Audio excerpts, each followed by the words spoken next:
আজকে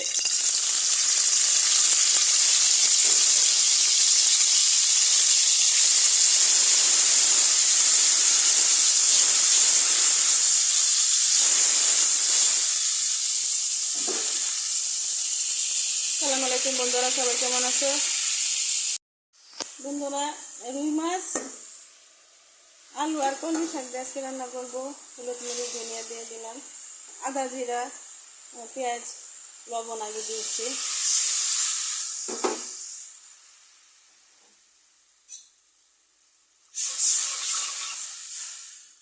সহজ রান্না, মাঝে মাঝে শেয়ার করি তোমাদের সাথে, এই আর কি। বন্ধুরা, মাছের মাথা লেজ দিয়ে রান্না করব কলমি শাক আলু দিয়ে।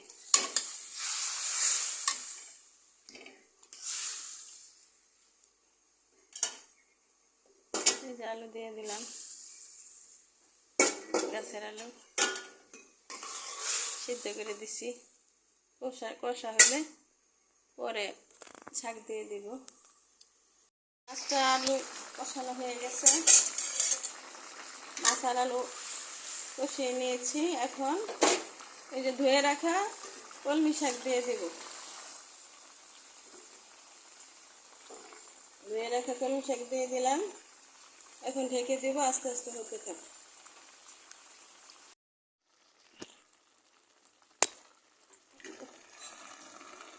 বন্ধুরা, রান্নাটা হয়ে গেছে আমার, ঝটপট রান্না করে ফেললাম পুঁই শাক আর রুই মাছ আলু দিয়ে। এইভাবে আপনারা বাড়িতে ট্রাই করে দেখতে পারেন। সবাই ভালো থাকবেন। আসসালামু আলাইকুম। বন্ধুরা, কাঁচামরিচ দিয়ে দিছি শেষে। রেসিপিটি ভালো লাগলে লাইক কমেন্ট শেয়ার করে পাশে থাকবেন। কাঁচামরিচ না দিলে আমার তরকারি ভালো লাগে না। শাক দিয়ে মাছ রান্না করলাম। সবাই ভালো থাকবেন।